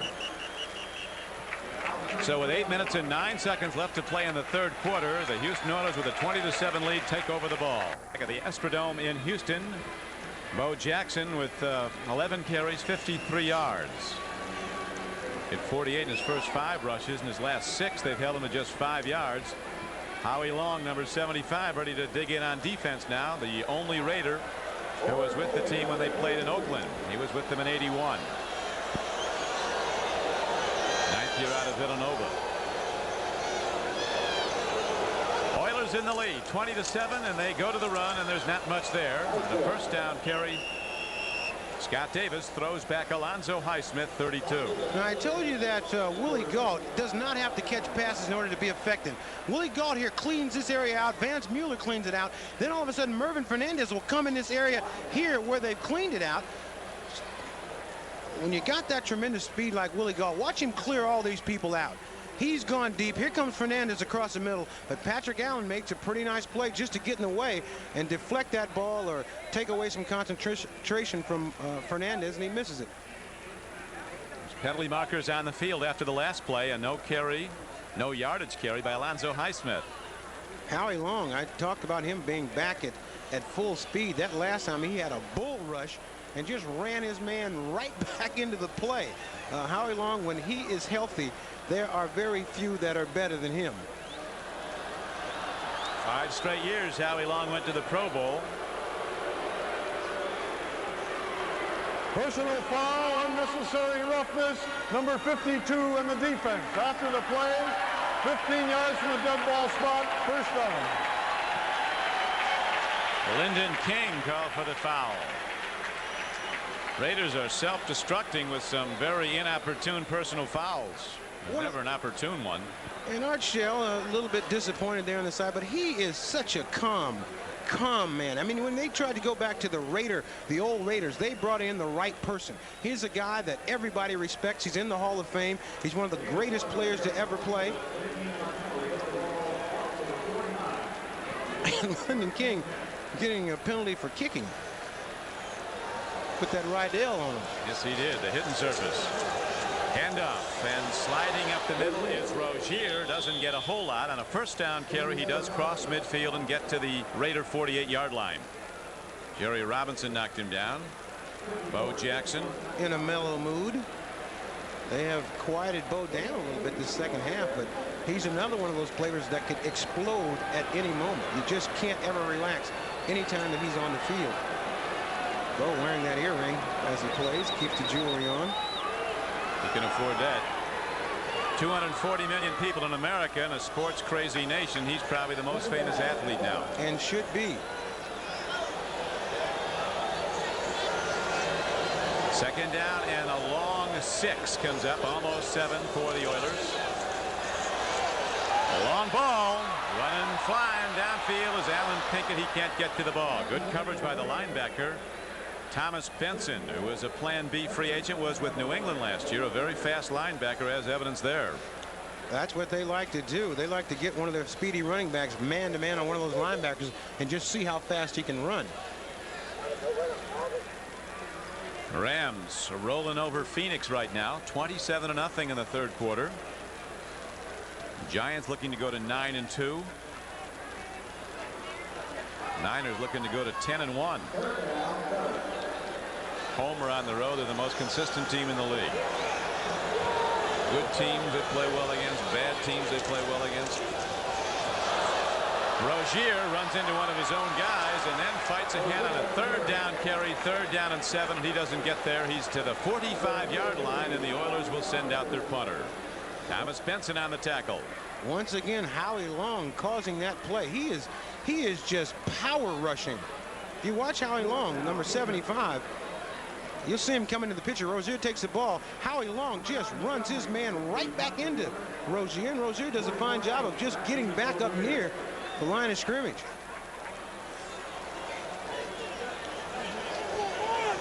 Greg Montgomery, a long-distance punter, averaging almost 45 yards a punt. On the field, Stephon Adams is back for the Raiders. This Houston Oilers team cannot afford to let down because these Raiders are dangerous. Dishman will down the ball at the 12-yard line. So the Raiders will try to get it going again, trailing 20. Settle down here because the Raiders have one of those quick strike offense with Bo Jackson on the field and Willie Gault. They could score at any time. Berline on first down, letting it go long. Bo Jackson can't quite get to the ball. You see the end of that play now? Bo Jackson put on a little burst of speed that all of a sudden he was by that defensive back. Had he put on a huge burst and caught that ball, he is Superman. Watch right at the end once the ball goes up in the air. Now Bo's putting on the speed, just zips right by him.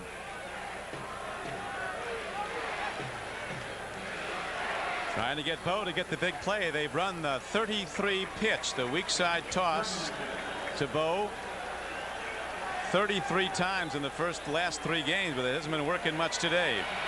Berline fires. Fernandez holds on this time on a 2nd and 10 play. He's ahead for a gain of 20 yards and a first down. And talk about the Raiders repeating plays. It cuts down on mental errors. It's called execution. If you can execute the play perfectly, then the play's got to work. It doesn't matter. You don't have to trick anybody. Here's the play we've been talking about. Willie Gault lines up on the left side, clears out the middle, and then here comes Fernandez coming around behind him, right over the middle. Nice throw, too. Great throw by Steve Berline, and they pick up a big 20 right there. Raiders need a touch. They're down 20-7. 5 minutes to play in the third quarter.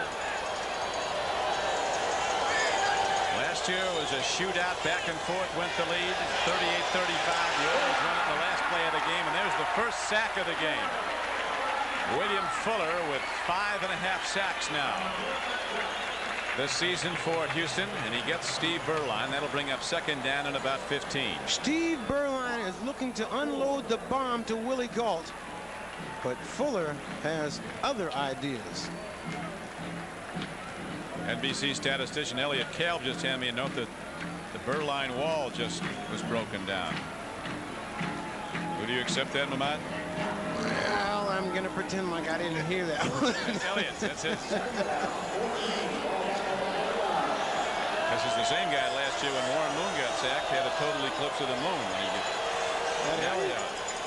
Comedy writer. Here is Berline firing, and it's almost intercepted by John Grimsley. Running the out pattern. Grimsley covering it. From the University of Kentucky, John Grimsley, a very consistent player for the Oilers. And Berline here, this ball thrown a little bit underneath and almost picked off. But the interesting thing is Willie Gault has run a deep pattern every single play. I mean, just a speed burner. There's John Grimsley. Another big down arises for the Raiders, who have a lot of ground to make up, trailing 20-7. This is third down and 14 coming up as Berline's in the shotgun.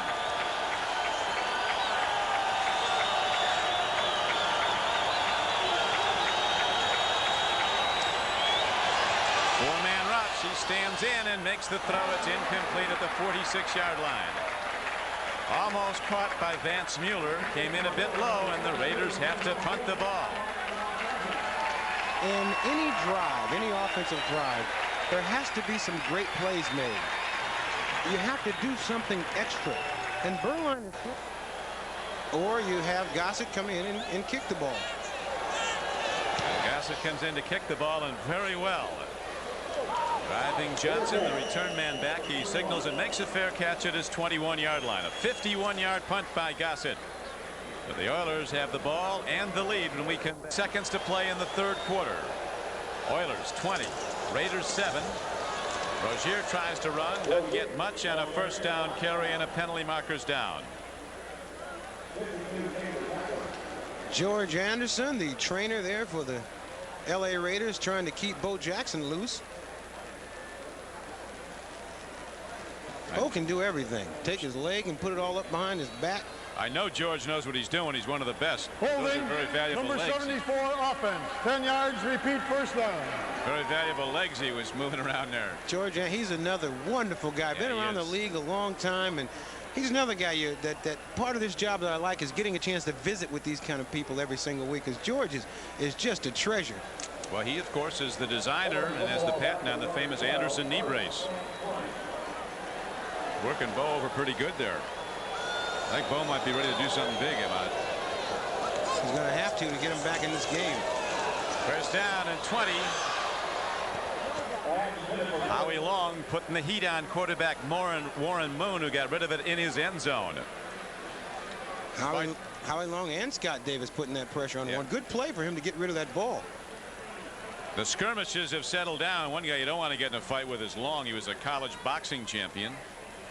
And he just knocked the guy down in front of him, and he's so quick. He just, when I first saw Howie Long, he's a guy that, you know, when I first started this game, only linebackers or running backs had this kind of agility. Here's a huge guy like this that can play basketball, can play football, probably can play baseball. Little league, not in the pros. Right now he'll be teeing off to try to get Warren Moon again. As on 2nd and 20, Moon throws from the shotgun. Makes the connection to Ernest Givens, and he's to the 21-yard line. It'll bring up third down and about 12. Good to see Givens back. Jerry Robinson. Raiders go back to Los Angeles to play their next three at the Coliseum: New England, Denver, and Phoenix. But they need this one badly. Let's see if Howie Long was drawn off by head movement. They line him up all over. He's like an unguided missile out there. Over the nose at defensive end. And just a little bit too quick there. I guess if you're going to be offsides, be way off. Oh, Jerry Burns used to say, if you mess up big. 75 defense, 5 yards, still third down. Those kind of penalties really don't bother the Raiders. I mean, you don't want to kill anybody's aggression. Jump off sides one time, he'll make up for it. That's not going to bother Howie. You notice he jumped off sides, and Mike Haynes came up, pat him on the butt, and just kept clapping. There's Fred Biletnikoff talking to Jerry Robisky on the left. Fred Biletnikoff on the right, one of the greatest receivers ever to play this game. He coaches the Raider wide receivers. Robisky coaches the tight ends. Warren Moon on 3rd down and 6. Throw and a catch. Leonard Harris is ruled out of bounds, though, and Warren Moon took a real shot as the Raiders are now breaking through that pass defense of the Oilers. I think Warren was just a little upset that he threw the ball too far wide, because he popped right up after that. Warren rolling out here, lets the ball go. Yeah, he's all right. He's tripped down by Greg Townsend. I wonder if he takes any of that taekwondo or whatever. Townsend, Yeah, Townsend. I think he's a martial arts expert. Oh, he is. That was a nice little move there he put on Warren Moon with his leg. 3rd punt of the game for the Oilers. Montgomery, who hit a 55-yarder and a 33-yarder. Out of Michigan State, standing back at his 12-yard line. Unloads a line drive. Stephon Adams picks it up for the Raiders. Penalty markers down as Adams lost yardage on the return. They really missed Tim Brown. Tim Brown, you can't lose a guy like that, who is probably the best kick returner in football. There's Tim Brown right there on the sideline, looking rather dapper. I'm sure he would love to get in the game. They also lost Bobby Joe Edmonds.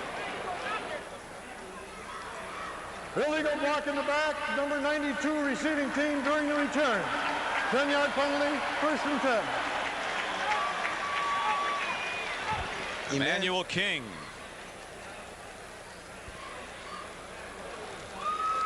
We check the scoreboard. Cleveland and Kansas City playing through over the Vikings. Tampa Bay beat the Bears for a 2nd time this season, winning today at Chicago. Giants extending their lead to 15-0 over Seattle. Hand off straight up the middle, and the Oilers rush it down. Tonight on NBC, triple your fun with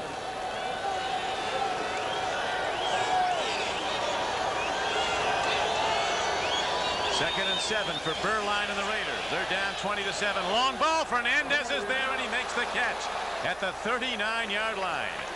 So the Raiders hit their biggest play of the day, 38 yards. Their only scoring play, a 22-yard touchdown throw from Berline to Dial. The Raiders are not shy about throwing this ball down the field. Mervin Fernandez is starting to live up to that billing that he got when he came out of the Canadian League as being a great receiver. And Berline sees that matchup over there with Steve Brown man-to-man and says, I'll take that. The Raiders like this kind of a matchup. And an excellent throw by Steve Berline. Great second look. The executive producer of NBC Sports is Terry O'Neill. The producer of today's game is Terry Ewert. Director Ted Nathanson. 1:37 to go in the 3rd quarter. Raiders looking to get close. Pump fake. Penalty markers. Downfield throw, and it's intercepted at the 5-yard line. Let's see what the marker is. There's a marker down at the line of scrimmage.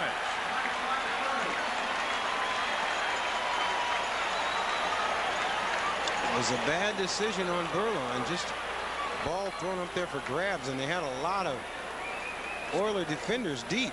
Steve Brown was the guy who came down with it. Illegal motion, 34 offense, penalty decline, 1st and 10. Bo Jackson going in motion to the right side, turned up the field just a little bit too soon. They were trying to get him out in the pass pattern. We aren't able to see it here, but he's going in motion to the right, and he turns up the field a little bit too soon. And you see Steve Brown, he just playing the deep ball the entire way. Just takes off and waits for on the ball.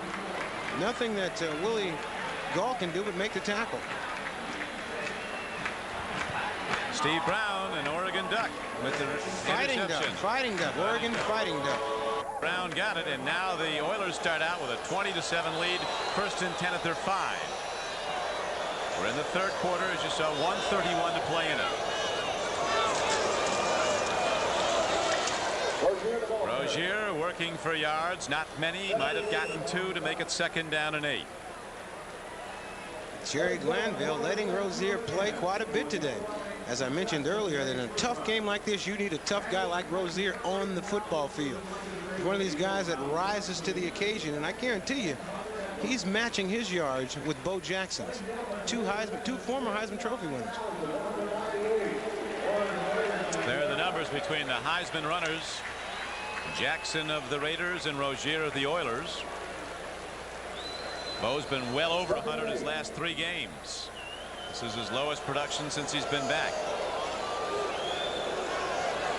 The best outfielder in the National Football League looking to break the big ones.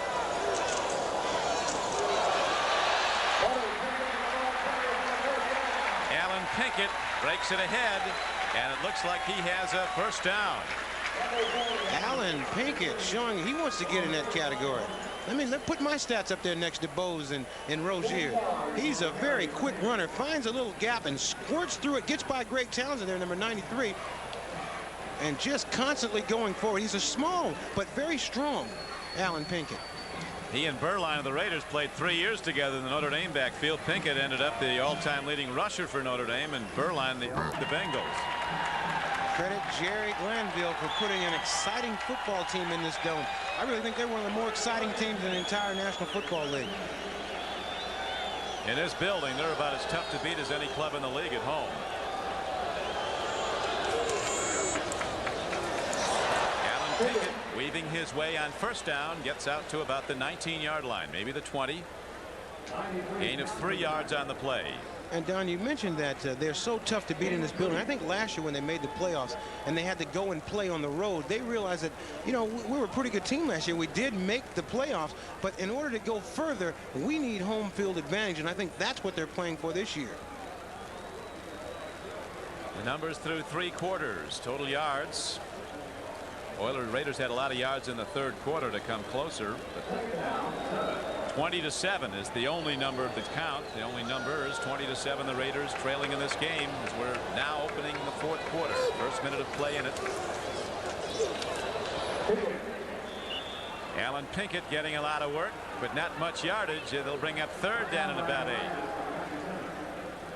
The Oilers are going to have to get something going. You cannot relax on these Raiders because of their quick strike capabilities.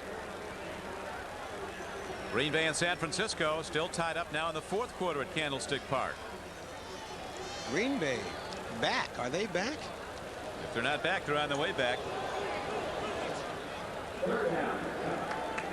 Been a long time. They finally got a big-time quarterback, Don Majkowski. All the great ones don't come in the 1st round. He came in the 10th. Here's a long ball downfield. That's first down. All the way down inside the 40-yard line. Haywood Jeffries beats the corner and is perfectly led again by Warren Moon for a 43-yard gain.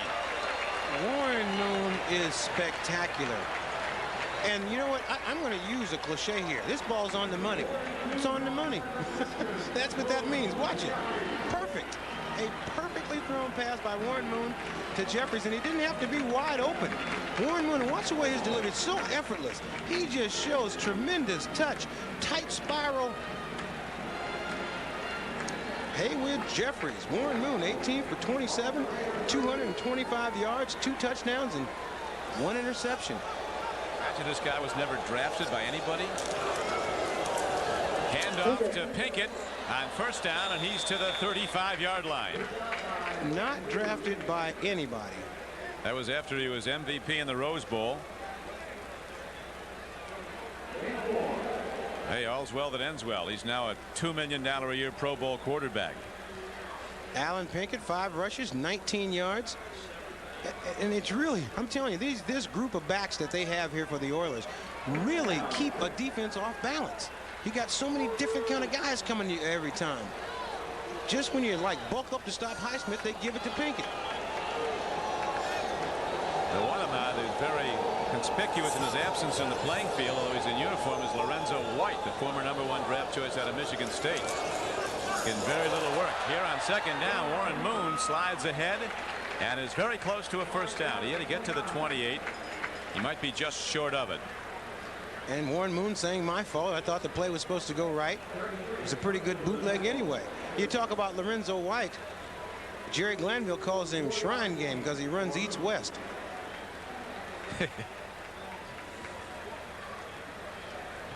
It's tough to get playing time as a running back on this football team because they have so many quality backs and everybody plays so well. Third down tells a big story, converting third downs. Moon 7 for 8, 110 yards and a touchdown, all on third down.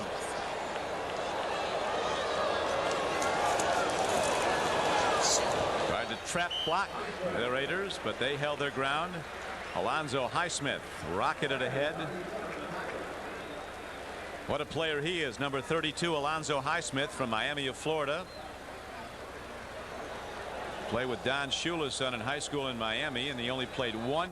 I believe it's the first time in this game they have. And they tell a story of a foot short. Talking about Alonzo Highsmith, I had fun with him before the game today. I was kidding him about the Fiesta Bowl when they went out there with those flak jackets and the Army uniforms, and Penn State put a whooping on them, and they snuck out of there in costumes. And they came back the next year in one of the great games ever, beat Nebraska. And of course, January 1 of 1990 on NBC Sports. The indications are strong that it'll be number 1 Notre Dame and number 2 Colorado, although the Fighting Irish have to go to Miami this week to play the Canes. They lose there about once every 5 years. Zendejas booms a long one and extends the Oiler lead to 23-7. This game was tied briefly in the second quarter, 7-all, and since then AHMAD has been all Oilers. The Oilers have just turned it. You know, in order to be successful in this league at this time of the season, you have to turn it up a notch, and that's exactly what the Oilers are doing. They are really playing like one of the best teams in the National Football League. In this building, they usually are one of the best. Of course, they're fighting for playoff position. They don't want to go back in as a wild card for a third straight year. Glanville says too many games on the road to go anywhere, and here is Stephon Adams, who breaks one out to the 38-yard line on the return with 10:17 to play. Burline and the Raider offense comes out looking to pitch. Stephon Adams, that is what he is wearing on the back of his head. It says Raiders, and this thing over here to the left, I could use a telestrator on this one, is a helmet with a pirate with an eye patch, and then number 44 on the right. He has his hair dyed gray. He has taken silver and black to a new level. I take it takes some doing to get all that done on your head. That's a fashion statement. Made a statement. Here's Burline, gets time, throws it over the middle. He's got Mueller. Vance Mueller turns the corner, and he is going to fight his way to the 49-yard line. A first down for the Raiders, who trail 23-7. The Raiders missing a tight end like Todd Christensen, who can work so well underneath all this coverage. Here's another look. Burline looking deep first, and then able to come off to Vance Mueller. After they've got all those linebackers run off deep, they got a guy working underneath, and Mueller makes a nice catch. Pretty nice run. Burline on first down makes the throw and the catch to Fernandez. Beautifully done by Fernandez, making that fingertip grab below the waist. Coming back at the ball. Good for a gain of almost 10 yards. Mervin Fernandez, an excellent receiver. Burline likes to go to him a lot. And talking to Fernandez and Willie Gault, Fernandez caught 5 passes for 101 yards. They said the other day they watched a reel of Freddie Biletnikov's catches. And I guarantee you, if you watch Freddie Biletnikov catch the ball, you will come out of that meeting and be a much better receiver. I told these guys they need to follow Freddie around, take notes whenever he speaks. Well, he could do some catching, that Freddie. It's a pair of the greatest hands that I've ever seen. He had him loaded up too, didn't he? He used to use a little stick-em on, but that stick-em doesn't work unless you can catch. Now look, Burline looking for Fernandez. Watch, nice catch with the hands. That's a real good catch. Very good catch with the hands. You'd be proud of that one. I would be, and I bet you his coach Freddie Biletnikov's proud of it. I talking to Freddie said, you know, I let these guys alone a little bit. I try to teach them, but I want them to still have fun and go out and play the game. Well, they got to keep on pitching. Burline checking off on the play now as he's looking at Gault. They double up Gault all game long. Donaldson cheats over the free safety. Burline hesitates and is lost at the 48-yard line. Bears got him. Burline did well not to fumble. He really got a shot on the ball. They have got to try to get this ball to Willie Gault at some time. Burline looking downfield. The Oilers with a tremendous rush.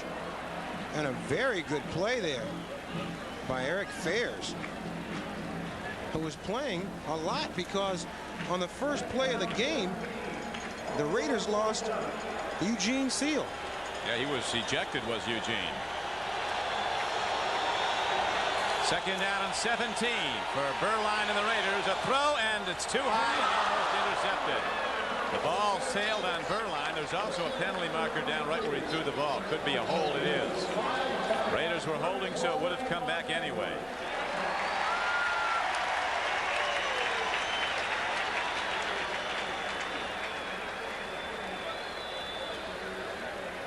You get in a situation.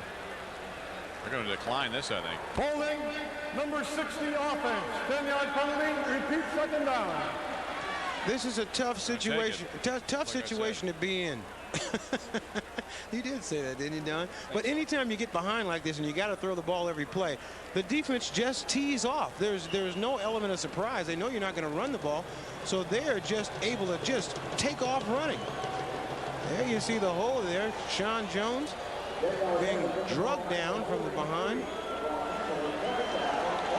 Big Sean Jones, pass rushing, an ex-Raider, who's dedicated this entire season to his great friend, the late Stacy Turan, a Raider who was killed in an automobile accident at the outset of the season.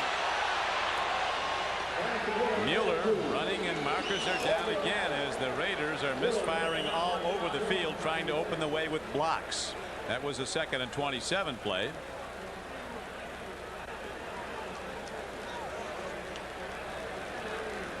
One flag comes, they all come. Could be heading to second in the proverbial fortnight. That's right, a legal receiver downfield. That's a tough thing about a play like that. If it takes too long for the play to develop. Ineligible receiver, number 63, offense, downfield. Illegally downfield. 10 yards, repeat, second down. There's a certain timing to every play, and Art Shell, knowing that because he was a great offensive tackle, that you count 1001, 1002, and then you take off running, but the ball was a little bit late. William Fuller, number 95, almost getting to Berline. Berline showing the knee not bothering him too much. Able to deliver the ball. But that little delay caused that illegal lineman downfield. Second down and 37. Almost picked off. Steve Brown picked off one on Berline today and almost had another. Steve Brown, a very underrated defensive back. He is very, very good. Very aggressive. Got 5 interceptions this year. Studies the game, came back in last year, went on a weight program. He's a lot stronger. And the more you play this position, the better you get. You become a lot smarter. You just don't play on just athletic ability. You have a chance to read offenses and try to figure out where the ball is coming. You got to have a good arm here now just to get it far enough for the first down with an 8-yard drop or more. 3rd and 37. Long ball. Galt going for it. And it's picked off at the 24-yard line by Chris Dishman.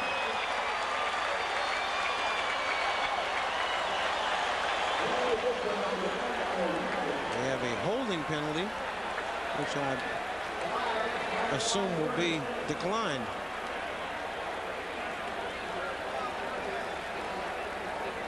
We've had 20 penalties today.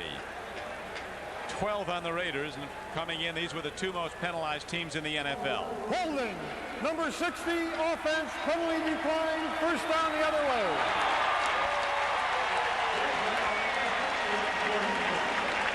Well, Don, you mentioned that the Raiders were self-destructing, and that's exactly what they're doing. And they're running out of track now. Time 8:22 to go. Well, he can.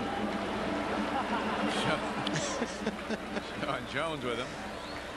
8:22 to go, and the Oilers come out with that 23-7 lead as Berline, somewhat rusty in his return after an absence of 2 games with a knee injury. Oilers will be looking to run the ball. Alan Pinkett weaving his way up the middle again, ahead for about 4 yards to the 28-yard line. Mike Harden tackled him. Alan Pinkett with excellent body lane. He didn't have a hole in front of him, broke it outside, and then turned it back up the field again. Pick up 4 or 5 yards. Started every game from his freshman year on in college. Here's the ticker now as you see the Giants still holding to a substantial lead over Seattle. Green Bay has taken a 7-point advantage on the 49ers in the fourth quarter. Rams have made the Cardinals history amidst continuing rumors that Gene Stallings might be out of Phoenix as coach at the end of the season. On 2nd down and 5, Pinkett lost a couple of yards. Howie Long tackled him. And Howie Long has been excellent today. He really has been a force in that Raider defensive front. Once again, Howie Long penetrating to make this play deep in the backfield. He just keeps coming at all times. He's one of those defensive linemen that never stops. You may think you have him blocked, but he's so intense and so aggressive that he's constantly looking for the ball player. It's really good to see him back at these levels. A lot of people thought he wouldn't make it back. He had a calf injury, just couldn't shake. Now he feels good and is playing good again. He's a throwback. Tough football player. On 3rd and 6, Warren Moon lets her rip down the middle of the field and makes the connection for a first down to the 43-yard line. Leonard Harris, a free agent receiver from Texas Tech, makes the play. And Jeffries gives him a hug. He's a little guy. Everybody getting some today. And Warren Moon does spread the wealth. Here's a pitch back. This is Lorenzo White, who broke Big Ten rushing records as a Spartan at Michigan State. This telecast is presented by authority of the National Football League. It is intended for the private use of our audience. Any rebroadcast or other use of this telecast without the express written consent of the Houston Oilers and the National Football League is prohibited. This game is the property of the National Football League, of the Houston Oilers and the Los Angeles Raiders. All rights are reserved. The Houston Oilers lost so many players to Plan B free agency last year, but yet and still they still have some depth. Jerry Glanville complained about it at the beginning of the season. He said, yeah, we still got the best special teams in the league. It's just that all our players are playing for different teams. They lost 15 players to Plan B free agency. Glanville said at the time, it gutted our team, took away all our depth. Oilers go back to the run on a 2nd down and 12 play and advance the ball. Lorenzo White gets it ahead for a couple of yards. It's so important in the National Football League at this point in the season to be healthy, to be able to make a run at the playoffs. Lorenzo White not getting much playing time, but he's got 3 other backs in front of him that are excellent players. But in talking about being healthy, you look at the Raiders, they got 3 Pro Bowl players on the sideline. Tim Brown, Marcus Allen, Bobby Joe Edmonds. That's right. Another return man.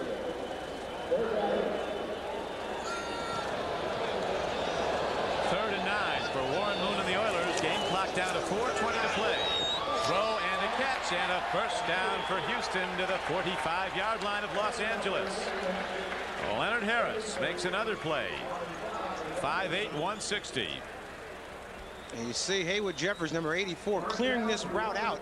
Number 83 comes in right where Jeffries left off, and Harris makes a great play. I'm talking to Willie Brown before the game, the Hall of Fame cornerback that used to play for the Raiders, and he said the difference between this team now and us in the old days is depth. He said when he was playing in their heyday, guys were afraid to get hurt because they'd never get their position back. That's the truth a lot of places. Al Davis was saying yesterday that he really feels they're about 3 key players away from having a real standout football team again.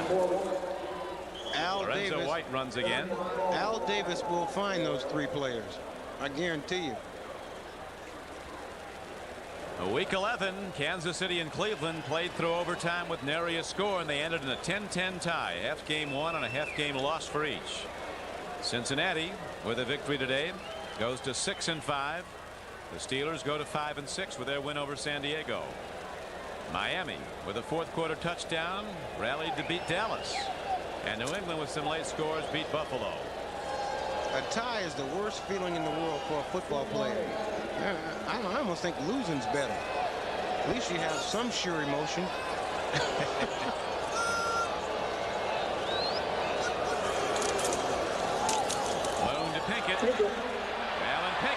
it.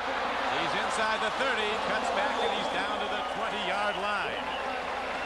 So Alan Pinkett keeps on a pound, and this time he breaks his biggest gain of the day, a 24-yard run. This play was designed to go off right tackle. Watch Alan Pinkett change directions and then shift gears. Right now he shifts gears. And then he tries to make another move to go back to the middle of the field right here. But because of that excellent pursuit by Lionel Washington, makes a great tackle down there. But Alan Pinkett showing that he deserves all the playing time that he gets. Now you can figure out why Lorenzo White's not in there so much. Oilers running the ball time and again. That was their 37th rush of the day for 156 yards. Here's Lorenzo White. Was he something in Michigan State? 4,500 career yards, averaged 4.6 a carry throughout his college career. Scored 41 touchdowns. And he's a player that could start for a lot of other teams in the National Football League. Got that well-grounded amount. He's got those 14 shoes. Reminds me a lot of Chuck Foreman. Used to play for the Minnesota Vikings. Same kind of runner. Excellent out of the backfield. Same size. Same number. Remember the playoff game last year at Cleveland, Jerry Glanville said he's the best bad field runner we got, with size 14 feet, triple D or triple E or whatever. Jerry Glanville is subject to say anything. We found that out after we've been around him. Well, he got bit by that snake and they wanted him in the hospital, but he wanted to hear Jerry Jeff Walker was playing that night for the Oilers. Jerry Jeff came over to serenade the Oilers at their Saturday night dinner. Well, he also has a Monday night radio show that he shows up in tuxedo. He wears a tie and tails, and the week after he got bit by the snake, he showed up holding a snake in that tie and tails.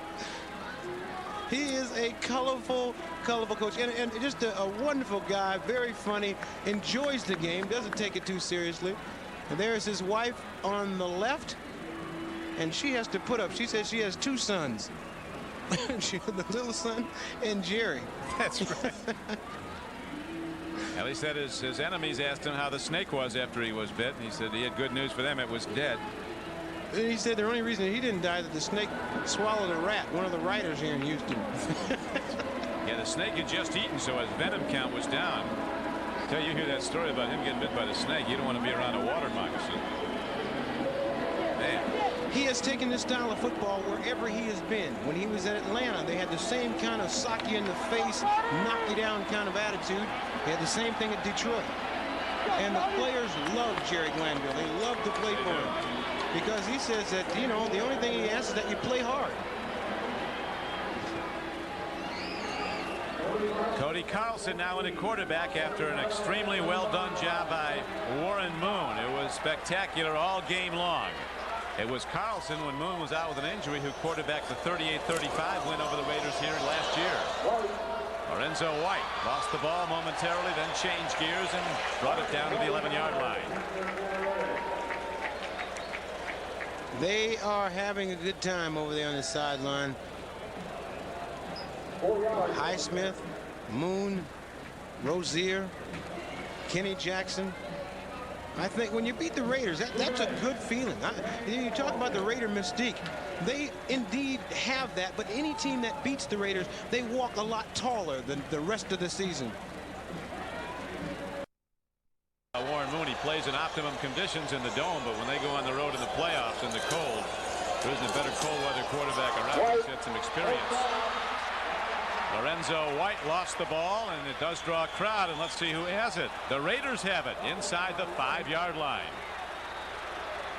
with 1:52 left to play.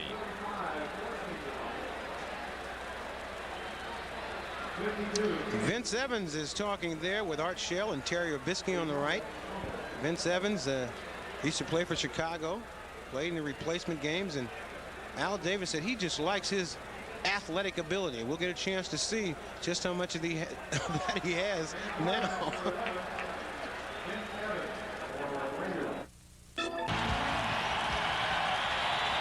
Vince Evans, a former standout for the USC Trojans, in at quarterback now for the Raiders. A tough place to start in the shotgun in his end zone. His team down 23-7 to Houston.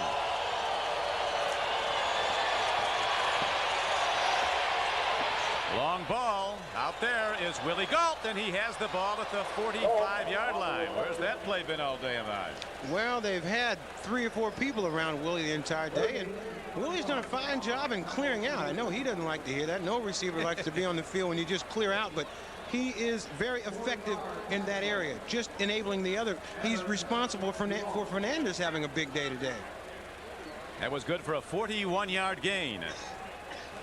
Raiders in their hurry-up offense. They've got to go fast motion to get back in this one. Down 23-7. Clock running. 1:10 to play. Evans again as the pocket moves with him. Sprints to his right. And goes down at the 33-yard line. That stops the clock temporarily when the quarterback is sacked in the last 2 minutes. Glenn Montgomery got him number 94. Glenn also forced a fumble earlier in the game that led to an Oilers score. You have time to throw this ball, but not this much time. I think that Evans thought that he was going to just step around that tackle attempt, but it's a fine play by Glenn Montgomery. Now the Raiders take a timeout with 65 seconds left in the game. Then Raymond Burr stars in an all-new Perry Mason mystery movie, The Case of the All-Star Assassin. A world premiere movie tonight only on NBC. Don CRIQUI with AHMAD RASHAD at the Astrodome in Houston, Texas. 1:05 left to play. Vince Evans in for much intercepted Steve Berline now, and he throws downfield as Evans and makes the connection out to the 43-yard line.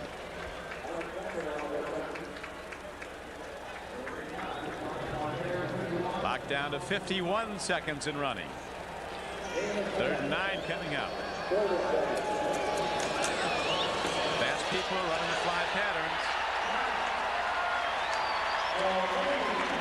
Johnny Meads makes the play. Berline, when he was in, completed 10 of 25 for 147 yards and a touchdown. 2 interceptions. One was tipped. Johnny Meads led this team in sacks last year and hasn't gotten on track so far, but he today all of a sudden gets 1 sack on Vince Evans.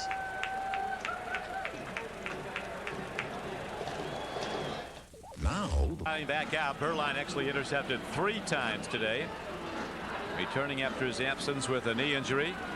Vince Evans getting playing time now, but not much time left for the Raiders. 41 seconds to play, but Art Shell is very open. He says that Berline's his quarterback. Jerry Glanville knows who his is. Warren Moon, today's MVP.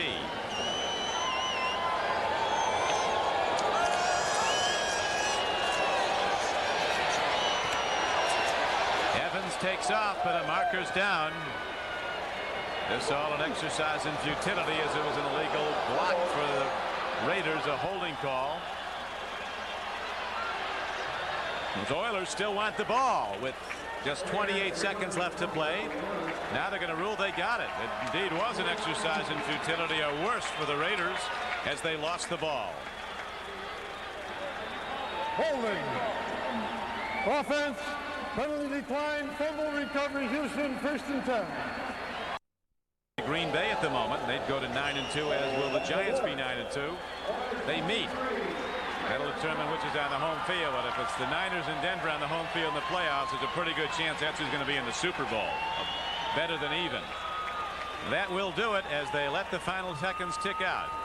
The Houston Oilers moved to within a half game of the Cleveland Browns in the AFC Central Division with a 23-7 win today. MVP Warren Moon congratulated by some of the defenders from the Raiders, and Big Art Shell and Jerry Glanville exchanged pleasantries. Not how the game started. They got along fine, but the players didn't.